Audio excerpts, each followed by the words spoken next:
BRS party సభకు సంబంధించి ఏర్పాట్లు చాలా వేగవంతంగానైతే కొనసాగుతున్నాయి. ఎక్కడి నుంచో అంటే చాలా సదూర ప్రాంతాల నుంచి కూడా ప్రజలు ఇక్కడ చేరుకుంటున్నారు.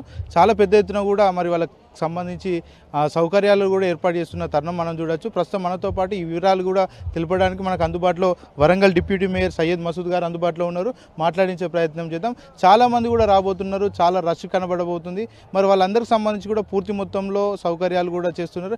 ఎలాంటి సౌకర్యాలు చేస్తున్నారు అంటే ఎండాకాలం ఎండలు తీవ్రంగా ఉన్నాయి కాబట్టి వచ్చిన ప్రజలకు ఎక్కడ కూడా దాహార్తి తీర్చడానికి నీళ్ళ బాటలు కానివ్వండి, 10 లక్షల నీళ్ళ బాటలు, అదేవిధంగా మజ్జిగ ప్యాకెట్లు మన పుచ్చపల్లి సీనన్న బాలమల్ల నాయకత్వంలో ఇక్కడ బ్రహ్మాండంగా ఏర్పాటు చేయడం జరుగుతున్నది. ప్రజలకు ఎక్కడ కూడా ఎలాంటి ఇబ్బంది లేకుండా. గతంలో సభలు జరిగితే కింద కూర్చునేది, కానీ ఈసారి ఇది 24 సంవత్సరాలు పూర్తి చేసుకొని 25 సంవత్సరాలు అడుగుతున్న శుభ సందర్భం కాబట్టి, పండుగ కాబట్టి బీఆర్ఎస్ శ్రేణులకు అందరికి కూడా కుర్చీలేసి బ్రహ్మాండంగా కూర్చోబెట్టి కేసీఆర్ గారు చెప్పిన 4 ముచ్చట్లు విని ఆహ్లాదకరంగా ఆనందదాయకంగా మాకు వచ్చిండు, మాకు కనబడ్డాడు, మాతో మాట్లాడిండని చెప్పి వాళ్ళు సంతోషపడే విధంగా కార్యకర్తలకు కూడా ఎలాంటి లోటు లేకుండా ఏర్పాటు చేయడం జరిగింది. సభ ఏ టైంకి ప్రారంభం కాబోతుంది, ఏ టైంకి ఎండ్ కాబోతుంది? సాయంత్రం 4 గంటలకు 4:30కు కేసీఆర్ గారు చేరుకుంటారు. ఆ తర్వాత సభా ప్రాంగణంలో ప్రధాన ఉపన్యాసం ఉంటుంది స్టార్టింగ్లో. దాని తర్వాత కేసీఆర్ గారు మాట్లాడుతారు. వేరే నాయకులు మాట్లాడే అవకాశం ఉండకపోవచ్చు బహుశా, ఎందుకంటే కేసీఆర్ గారు ఈ 15 నెలల కాలంలో తన తెలంగాణ ప్రజలు పడుతున్న బాధలు సాధకాలన్నీ కూడా చూసింది కాబట్టి ఆ బాధలను సాధకాలకు నేను ఉన్నానని భరోసా కల్పించాలి ప్రజలకు ఆయన కాబట్టి, తెలంగాణ సాధించిన నాయకుడు కాబట్టి తప్పకుండా కూడా వారు చెప్పేదే ప్రజలు వినాలనుకుంటారు కాబట్టి తప్పకుండా కూడా కేసీఆర్ గారి ప్రసంగమే ముఖ్యం. ఇక్కడ ఎండాకాలం బాగా ఎండలు కూడా కొడుతున్నాయి, ప్రజలు చదువుర ప్రాంతాల నుంచి చేరుకుంటారు కాబట్టి వడదెబ్బలు తాగే అవకాశాలు కూడా ఉంటాయి. దానికి సంబంధించి చర్యలు ఏమైనా తీసుకునే ప్రయత్నం చేస్తున్నారు? వచ్చే ప్రజలు బ్రహ్మాండంగా అన్ని సేవ్ ప్రికాషన్ తీసుకుని వస్తూ ఉన్నారు. కానీ ఎన్ని ఎండలు ఉన్నా, వర్షాలు కురిసినా, ఏమంటారు జ్వాలలు రేగినా, మండినా కేసీఆర్ సభను ప్రజలు అందరూ కూడా వీక్షించాలనే ఒక ఆలోచనతో వస్తున్నారు తప్ప ప్రతిదానికి సిద్ధం. వాళ్ళు కేసీఆర్ను ప్రేమించే సైనికులు, భరాసా సైనికులు అందరూ కూడా ప్రతిదానికి సిద్ధం కాబట్టి తప్పకుండా కూడా సభకు వాళ్ళు అన్ని ప్రికాషన్ తీసుకుని వస్తున్నారు. ఆరోగ్య శిబిరాలు లాంటివి ఏమైనా ఏర్పాటు చేసి దాదాపుగా 10 ఆరోగ్య శిబిరాలు మరి సీనన్న బాలపల్ల నాయకత్వంలో ఏర్పాటు చేసిళ్ళు.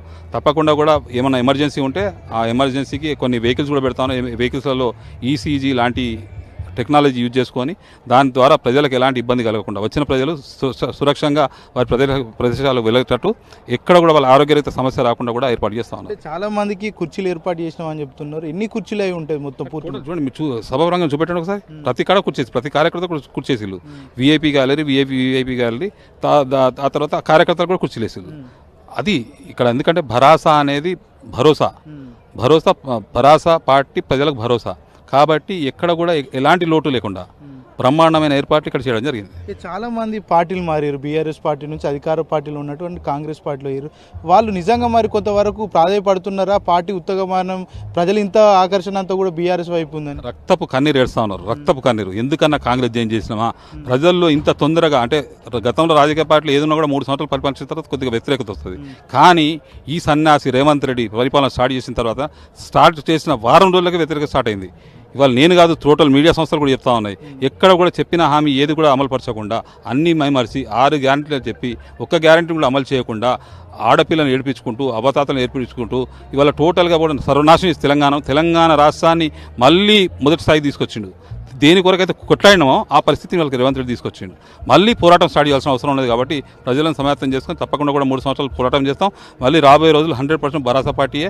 కేసీఆర్ గారి నాయకత్వంలో కేసీఆర్ గారు మళ్ళీ ముఖ్యమంత్రి అవుతారు. అప్పుడే ప్రజల సాధకాలను తీరుతాయి. సభలు పెట్టడంలో బీఆర్ఎస్ పార్టీ దిట్ట వాస్తవంగా. మరి బీఆర్ఎస్ పార్టీ చాలా పెద్ద ఎత్తున కూడా ప్రోగ్రామ్ చేస్తుంటారు. ఇలాంటి సందర్భంలో చాలా మంది కార్యకర్తలు కావచ్చు, అభిమానులు కావచ్చు తరలిస్తుంటారు.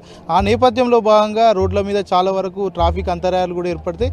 అలాంటి ఏమైనా ప్రికాషన్స్ ఆ విషయంలో తీసుకున్నారు? ఈ సభకి ఒక 200 మంది వాలంటీర్లను భరాసా శ్రేణులనే, ఎందుకంటే ఈ రేవంత్ రెడ్డి గారి ప్రభుత్వంలో పోలీసుల మీద మాకు నమ్మకం లేదు.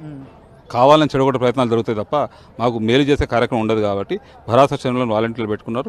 ఆ వాలంటీర్లు ఎక్కడ ట్రాఫిక్ జాబం కాకుండా ప్రజలకు ఎవరికి ఇబ్బంది కలగకుండా సామాన్య ప్రయాణికానికి ఎలాంటి ఇబ్బంది లేకుండా కూడా ఏర్పాట్లు ఉంటాయి. అంటే చాలా వరకు మొదటి నుంచి కూడా సభను అడ్డుకునేందుకు అనేక రకమైన ప్రయత్నాలు పోలీసులతో పాటు అధికార పార్టీ చెందినటువంటి నేతలు కూడా చేస్తున్నారు. ఎట్లా చూస్తారు ఇదంతా? ఇప్పుడు అధికార పార్టీ నాయకులు ఒత్తిడి తీసుకొచ్చి సభా ప్రాంగణంలో పర్మిషన్ రాకుండా చాలా దాపేరు. కానీ ప్రజల స్పందన చూసిన తర్వాత ఇవ్వకపోతే మా మీదకి వస్తుందేమో అని చెప్పి పర్మిషన్ ఇచ్చిన తర్వాత ఏమైంది? ఇచ్చిన తర్వాత కూడా ప్రజలను మభ్యపరిచి ప్రజలను తప్పుదోవ పట్టించే కార్యక్రమాలు చేస్తూ ఉన్నారు. మొన్న ఇక్కడే కొద్ది దూరంలో కేఆర్ నాగరాజు అనే ఒక వర్ధనపేట ఎమ్మెల్యే ఇక్కడికి వచ్చిండు. వచ్చి కెనాల్ మూసేసేయాలని మాట్లాడతాడు. కెనాల్ని ఎక్కడ మూసేస్తున్నాం? అక్కడ కళ్ళున్న కబోదిగాను కళ్ళుండే ఒప్పితలేదు, కెనాల్ మూయలేదు అక్కడ. ఆల్రెడీ టోటల్ అసలు నీళ్ళే లేవు ఆ రాష్ట్రంలో. తెలంగాణ రాష్ట్రంలో కెనాల్ ఎక్కడిది? నీళ్ళే లేవు. కేసీఆర్ గారు దిగిపోయిన తర్వాత అసలు నీళ్ళు ఎక్కడ ఉన్నాయా? కాళేశ్వరం ప్రాజెక్టుని కావాలని పండబెట్టిలు, మోటార్లు ఆన్ చేస్తలేరు, నీళ్ళు ఇస్తలేరు, రైతులను హరిగోస పెడతా ఉన్నారు. రైతు బంధు లేదు, రైతు భరోసా లేదు. ఈ విధంగా ఈ సభ అంతా కూడా వర్ధన్నపేట నియోజకవర్గంలో కాదు కదా, ఉస్నాబాద్ నియోజకవర్గంలో జరుగుతుంది. ఆయనకేం సంబంధం? ఆయన కొద్దిగా పోలీస్ ఆఫీసర్ కదా, నేను పోలీసు, నేను వస్తే నన్ను ఎవరేమన్నారు అని చెప్పి తీరులో వచ్చిండు. కానీ మాకు ఎవరు అంటే లెక్కలేదు. మేము భరాసా సైనికులం. తెలంగాణ రాష్ట్ర సాధన కొరకే ప్రాణాలను అడ్డుపెట్టి మా కేసీఆర్ గారు పోరాడారు కాబట్టి అలాంటి కేసీఆర్ సైనికులం, మేము శిష్యులం. తప్పకుండా కూడా ప్రతి ఒక్కరిని కూడా నిలదీస్తాం, అడుగుతాం. ఈ సభ తర్వాత నాకు తెలిసి ఈ సభ తర్వాత రేవంత్ రెడ్డి వారి క్యాబినెట్ హాస్పిటల్ జాయిన్ కావడం ఖాయం. సభకు సంబంధించి మరి రానున్న రోజుల్లో స్థానిక సంస్థల ఎలక్షన్లు కూడా జరగబోతున్నాయి. ఇంపాక్ట్ ఏమైనా ఉంటుందా ప్రజల్లో? ఇప్పుడు సర్పంచ్ ఎన్నికలు అయిపోయి ఎన్ని రోజులు అవుతుంది? చేస్తా ఉన్నాడా? జెడ్పీటీసీ ఎంపీటీసీ చేస్తా ఉన్నాడా? కార్పొరేషన్లు కరీంనగర్ కార్పొరేషన్ అయిపోయింది, మిగతా కార్పొరేషన్లు అయిపోయింది, చేస్తా ఉన్నాడా? ఎలక్షన్ పెట్టే దమ్ముదైన రేవంత్ రెడ్డి ఎక్కడదండి? ఇవాళ ఈ సభ చూసిన తర్వాత నాకు తెలిసి అయితే ఈ ఎలక్షన్స్ పోని ఆయన సెక్రటరీ బోర్డు, ఆయన తన ఫామ్ హౌస్లో, ఆయన ఇల్లున్నది మహల్ ప్యాలెస్, ఆ ప్యాలెస్లో కూడా ఆరాంగా కూర్చోడు. ఆయన హాస్పిటల్లో ఆరాం తీసుకుంటాడు. ఎందుకంటే ఈ సభ ఆ విధంగా ఉండబోతోంది.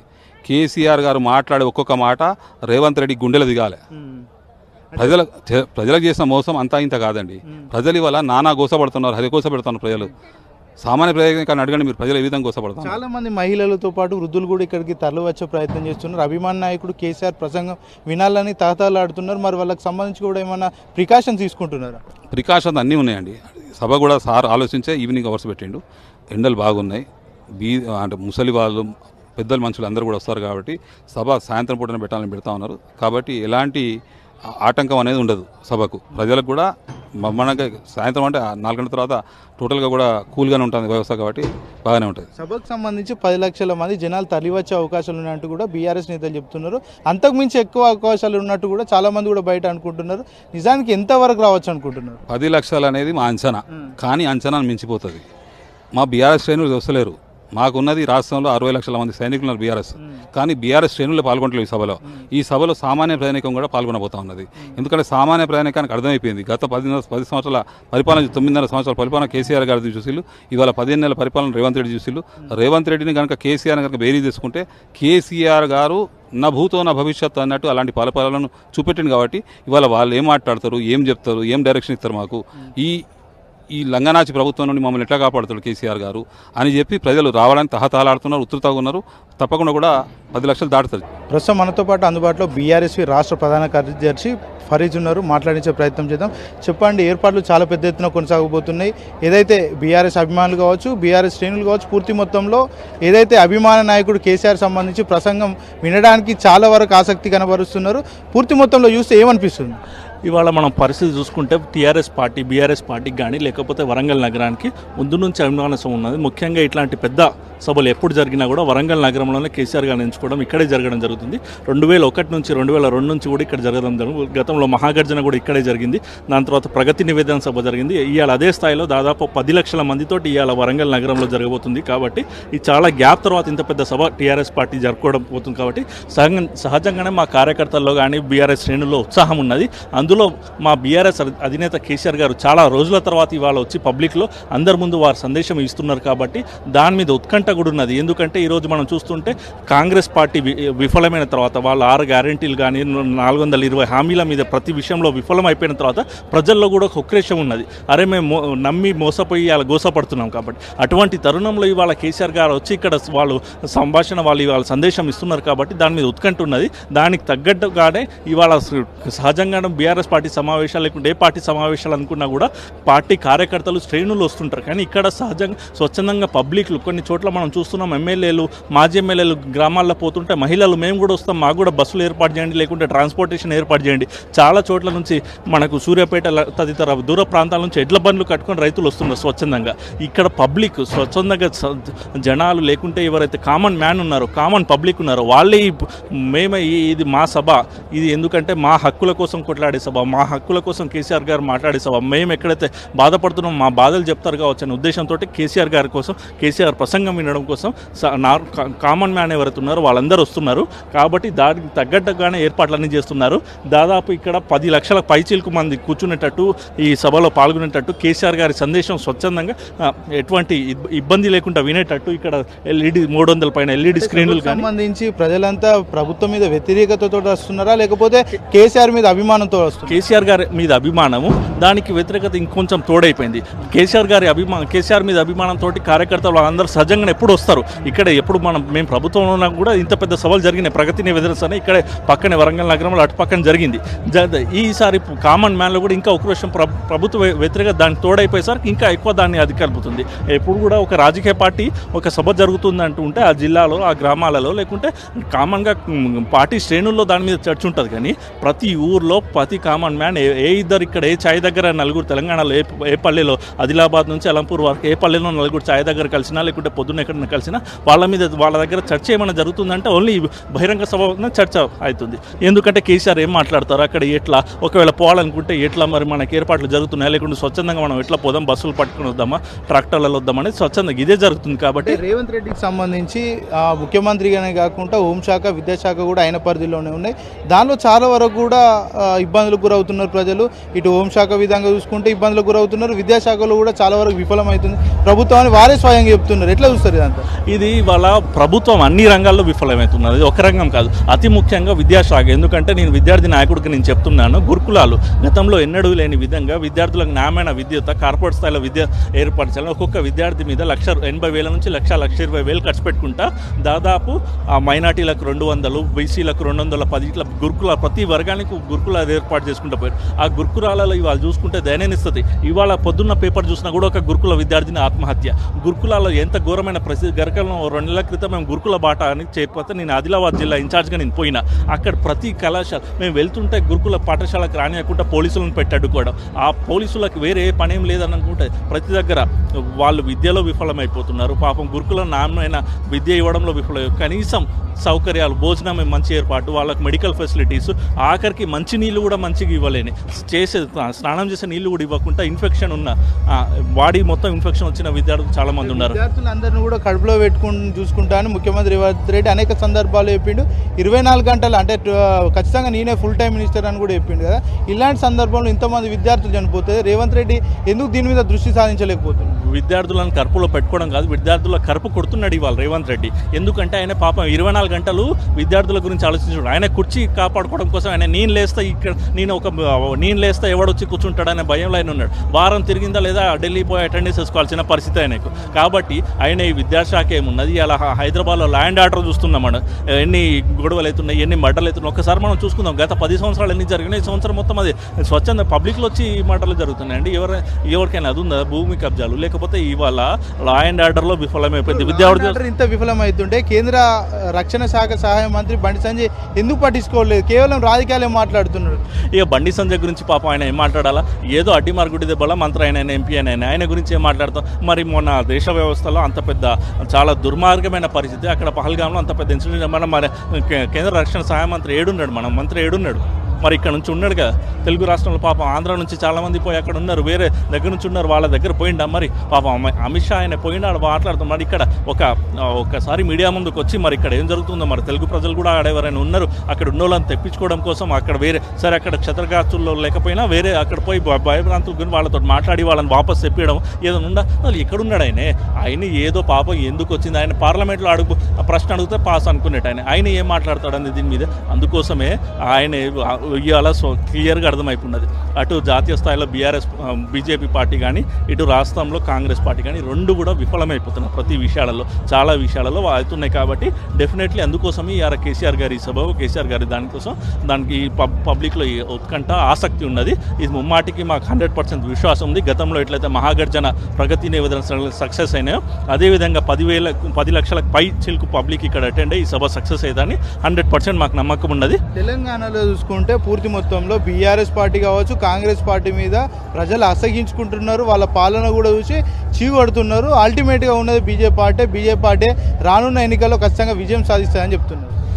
ఇప్పుడు వాళ్ళు ఎప్పుడు కూడా అది చెప్పుకుంటారండి. గతంలో మనం చూసినాం బీజేపీ పార్టీకి ఎన్ని ఓట్లు వచ్చినాయి. సరే పార్లమెంట్ ఎన్నికల్లో వాళ్ళకి కొంచెం మంచి ఫలితాలు వచ్చినాయి కావచ్చు, కానీ దేశవ్యాప్తంగా చూసుకుంటేనే వాళ్ళ గతంలో ఎన్ని వచ్చినాయి, ఇప్పుడు ఎన్ని వచ్చినాయని బీజేపీ ఎప్పుడు కూడా మత కలహాలు పెట్టి వాళ్ళు చేయాల్సిన పని చేయకుండా మత కలహాలు పెట్టా, లేకుంటే వేరే కుల చిచ్చులు పెట్టా, మత చిచ్చులు పెట్టి వాళ్ళు పబ్బం గడుకోవాలనుకుంటారు.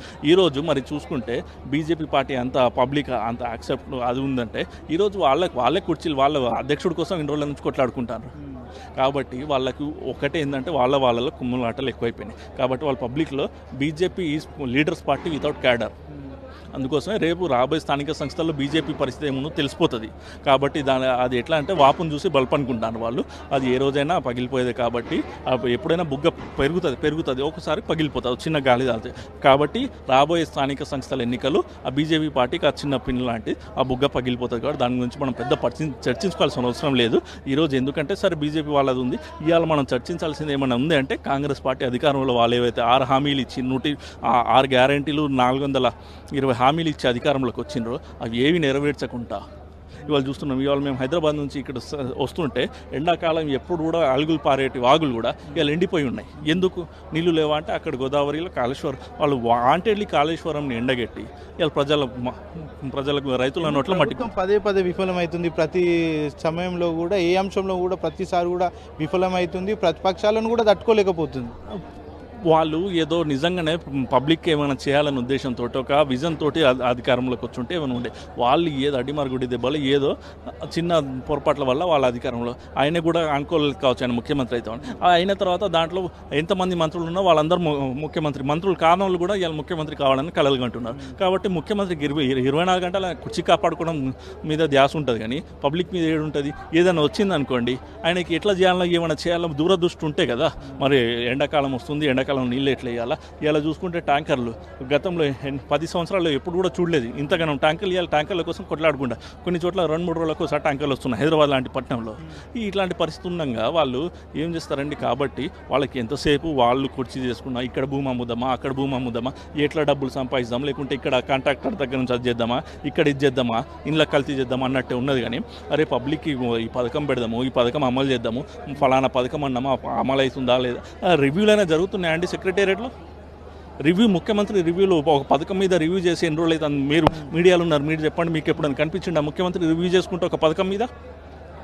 రేషన్ కార్డులు అన్నారు, రేషన్ కార్డులో అది నడుస్తుందా నడుస్తలేదా? మొన్నటి వరకు ఎల్ఆర్ఎస్ అన్నారు. దాని మీద సీనియర్లుగా మంత్రులుగా ఉన్నటువంటి నాయకుల సూచనలు ఎందుకు మరి రేవంత్ రెడ్డి తీసుకోవట్లేదు? ఆయనకు వాళ్ళ సూచనలు తీసుకుంటే వాళ్ళు వీళ్ళని డామినేట్ చేస్తాడా ఆయన అనుకుంటాడు. ఈగో ఆయన వాస్తవంగా ఎప్పుడైనా చేసి వచ్చి సీనియర్లకు కూడా ఏంది అరే ఆయన అనవసరం మేము సీనియర్లు ఉన్నాక ఆయన ముఖ్యమంత్రి అని వాళ్ళకు ఎప్పుడు ఇదే నడుస్తుంది. కానీ దాంట్లో కాంగ్రెస్ ఎప్పుడున్నా కూడా వాళ్ళకు అతి స్వేచ్ఛ ఉంటుంది. వాళ్ళు చెప్తారు కదా మాకు స్వేచ్ఛ ఉంటుంది, ఆ స్వేచ్ఛ వాళ్ళు అందుకోసమే నిన్న మా వర్కింగ్ ప్రెసిడెంట్గా కాంగ్రెస్ పార్టీకి ఏం చేయాల్సిన అవసరం లేదు, మేము వాళ్ళే కొట్టుకొని పడిపోతారు. కాబట్టి పబ్లిక్కి తెలుసు, అర్థమైపోయింది. ఇక మనం చెప్తాం అన్న మూడు కింద లేదా చెప్పడానికి ఒక మెతుకు చాదన్నట్టు ఈ సంవత్సరం పాలన అర్థమైపోయింది పబ్లిక్కి. కాబట్టి ఈరోజు ఇవాళ బీఆర్ఎస్ సభకు కేసీఆర్ గారి ప్రసంగం కోసం ఇంత ఆసక్తి పబ్లిక్ టన్నెల్లో 8 మంది చిక్కున్నారు. దాంట్లో కేవలం 2 శవాలు మాత్రమే తీసారు. మిగతా వాళ్ళంతా కూడా ఆచూకు గల్లంత అయింది. ప్రభుత్వం కూడా దాన్ని గాలికొదిలేసినట్టు కూడా కనబడుతుంది. ప్రభుత్వం ఎందుకు ఇంత నిర్లక్ష్యం వ్యవహరిస్తుంది వాళ్ళ పట్ల? వాళ్లకు ఫస్ట్ ఆఫ్ ఆల్ ఎస్ఎల్బీసీ అనేది కాంగ్రెస్ ప్రభుత్వం చేసిన కుట్ర. ఆ రోజు కాంగ్రెస్ ప్రభుత్వం అన్యాయంగా అనవసరంగా ప్రపంచంలో ఎక్కడ లేని సిస్టమ్ ఇక్కడ పెట్టి ఎస్ఎల్బీసీ చేసినారు. అది కూలిపోయినప్పుడు వాళ్లకు ఫస్ట్ మనం వాళ్ళ వైఖరి ఏందో అప్పుడే అర్థమైపోయింది. ఇక్కడ పాపం వాళ్ళు చిక్కుకొని సహాయక చర్యలు జరుగుతుంటారు. 2 రోజులు కూడా అక్కడ మంత్రులు లేకపోతే మంత్రులు చేరడానికి ఒక రోజు పట్టింది. ఆడికి పోయిన మంత్రులు కూడా ఏం చేస్తున్నారు, కొర్రమీను వండుకొని తినేటట్టు, మాకు చేపలు ఉన్నాయా, కొర్రమీను ఉన్నదా, సాగర్లో ఈ చేప మంచిగా ఉంటా అన్నట్టు వాళ్ళ పోనీ మేము ప్రతిపక్షంగా మా ఎమ్మెల్యే గారు హరీష్ రావు గారు మాజీ మంత్రి గారు వారు ఇరిగేషన్ శాఖ మంత్రిగా చేసినారు, 10 సంవత్సరాలు మంత్రిగా ఉన్నారు. వాళ్ళు పోయి ఉన్న సలహాలు సూచనలు ఇద్దామని అక్కడ గెస్ట్ హౌస్ దగ్గర పోతే గెస్ట్ హౌస్ మంత్రులు కలవడానికి కూడా అవకాశం లేకుండా తరిమేసిన వాళ్ళకు ఎందుకంటే వాళ్ళకి ఇటువంటి పట్టవు. వాళ్ళకి ఎంతసేపు రాక 10 ఏళ్ల తర్వాత అధికారంలోకి వచ్చింది. దేశంలో కూడా ఇప్పటి వరకు అయితే అధికారంలో మళ్ళీ వస్తామో రాదో తెలియదు. ఈ ఉన్న అవకాశాలు ఎన్ని రోజులు, ఎన్ని గంటలు, ఎన్ని అవకాశాలు, నిమిషాలు, గడియలు కుర్చీలలో ఉంటే మేము అన్ని కోట్లు వెనకేసుకోవాలనే దాని మీదే ఉన్నారు. కానీ పాపం ఎస్ఎల్బీసీలో బీహార్ కార్మికులు లేకుంటే వాళ్ళు చిక్కుకున్నారు, లేకుంటే అది ఉన్నది దీన్ని ఎట్లా దిద్దాము, ఎస్ఎల్బీసీ మళ్ళీ దాన్ని ఎట్లా ఉద్దేద్దాం, రైతులకు నీళ్ళు ఎట్లా ఇద్దాం, ఇవన్నీ ఏం లేవు. మేము ఎట్లా కడుపు నింపుకోవాలా దాని మీద వాళ్ళ దృష్టి ఉన్నది. కాబట్టి వాళ్ళ నుంచి అవి ఆశించడం కూడా తప్పే అన్నట్టు ఇప్పుడు అర్థమైపోతున్నాయి. ఫైనల్గా కేసీఆర్ మిస్ అవుతున్నా అనే భావన ప్రజల్లో వస్తుంది అనుకోవచ్చా? డెఫినెట్లీ వస్తుంది. అందుకోసం ఈ రోజు మనం ఇక్కడ సభా ప్రాంగణం రేపు మీటింగ్ ఏందన్న మనం చుట్టుపక్కల నుంచి గ్రామాల నుంచి పబ్లిక్ వచ్చి చూసిపోతాను. ఎందుకు కేసీఆర్ గారు ఎప్పుడు వస్తారు, కేసీఆర్ ఎప్పుడు మాట్లాడదు. గతంలో మనం కరోనా సందర్భంలో ఇట్లానే వెయిట్ చేసేది కేసీఆర్ గారు ఎప్పుడు వస్తారని. ఇవాళ అదే జరుగుతుంది. కాబట్టి కేసీఆర్ గారి సంభాషణ దీనికి తగ్గట్టే కేసీఆర్ గారు కూడా రేపు వచ్చి మనం వాళ్ళు ఇచ్చే సందేశం కూడా ప్రజలందరూ అంతే ఆసక్తితో వింటారని, దాదాపు ఈ సభ కూడా 100% సక్సెస్ అనే నమ్మకం మాకున్నది. థ్యాంక్ యూ అండి. జై తెలంగాణ.